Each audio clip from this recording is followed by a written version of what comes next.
This is the instinct process. It represents things.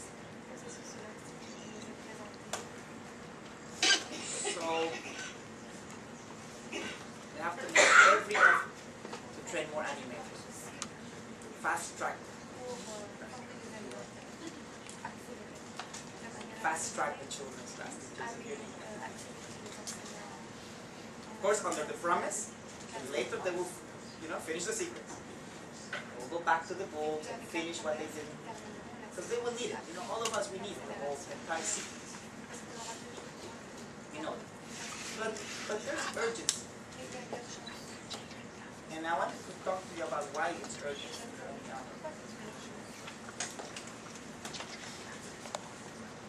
You are going to be in a very interesting situation.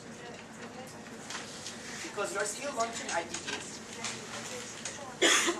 So the IPGs that have been launched need to be, need to become stronger. So there's still a lot of work to be done in your own IPGs. You're still learning a lot about cluster agencies, and this is going to be a big chapter for you to learn. Cluster agencies and collaboration, reflection, and all these things. I've heard many people came with questions to me, what about this, what about that? So I can see that you're eager to learn about the administrative arrangements at the cluster. There's a lot to be learned. But you are going to achieve that. But the reason I'm saying you're in a funny situation, in an interesting situation, is that you got this Brisbane message. And the last part of the message is talking about something very interesting. So the House of Justice is saying that the revelation of Baha'u'llah is very fast. And that the purpose of his revelation is to have, to create profound change in individuals and in the society. And what you are doing, your 4 activities, your teaching work, your cluster agencies, your cycle, everything you are doing, this is no less than establishing the nucleus.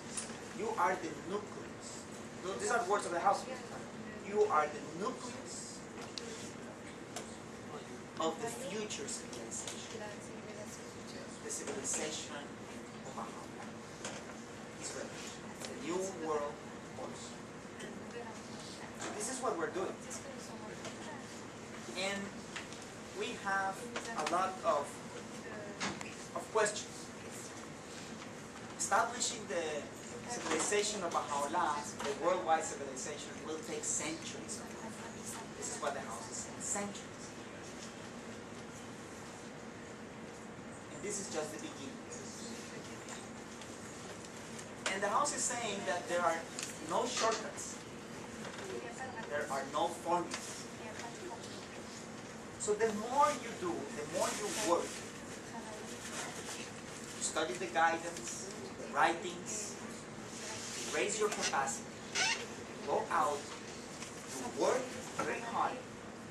What will happen is that you will come back with questions. This is what you will get, questions. Questions will allow us to learn. We need the questions. So next time we go to the field, we're going to get some answers. And we're going to come back with more.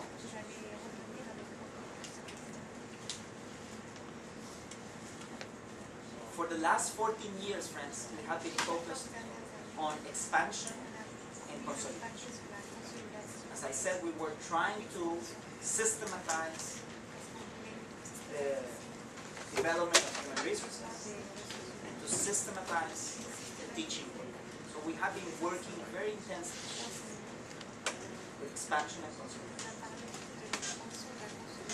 And in doing this, our capacity has increased a lot.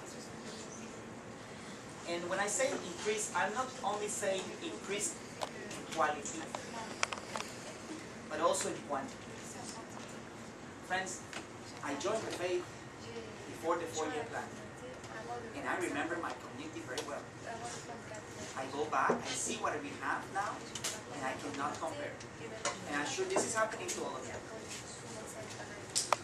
This is happening. It's many more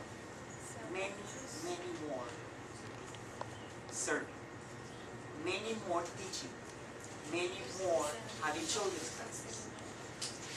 So there's an increase in the quantity who are participating in the construction of the community, but also in the quality.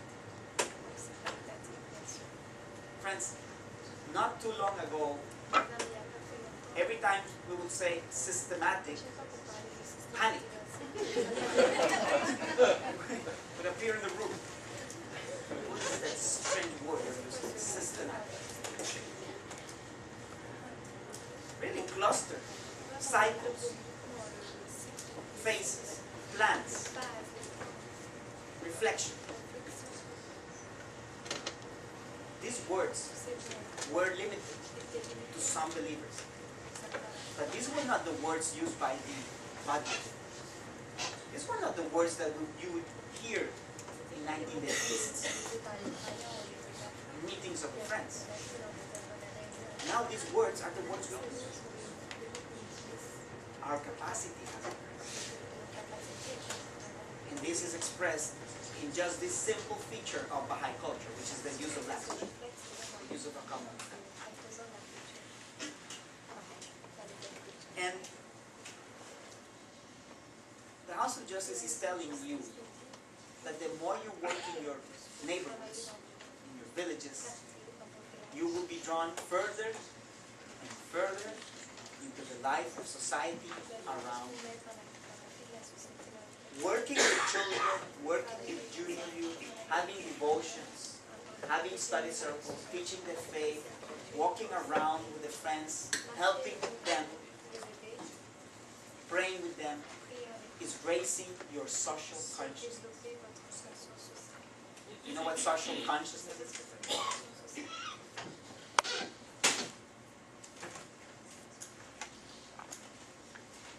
It's the conscience that you have about your responsibility with society, with your duties with society. It's the understanding that the future world order will not happen just by the transformation of the individuals, but by an equal transformation of society. It is raising our consciousness of our duty with society, our responsibility with society, our responsibility with others. That we are not in this world to fight for me, and pray for me, and work for me, and be worried about me.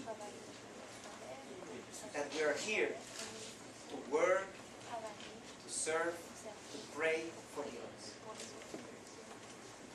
And that is there where the merit of men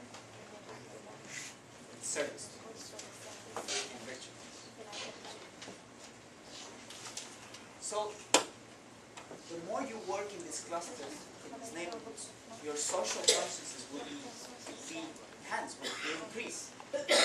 This means that your desire to help these families, to do something, not only for their spiritual development, but also for their material prosperity, you will have that desire. And I'm telling you these things because we have heard cases where friends were in study circles, and then participants of the study circle decided to do something for the community, something, a service for the community, and the tutor said, no, that's a distraction. We have to continue with the study. In other parts, when the participants of a study circle said, we have to do something, the tutor said, yes, fine. And the people came out with ideas. I'm going to tell you a story.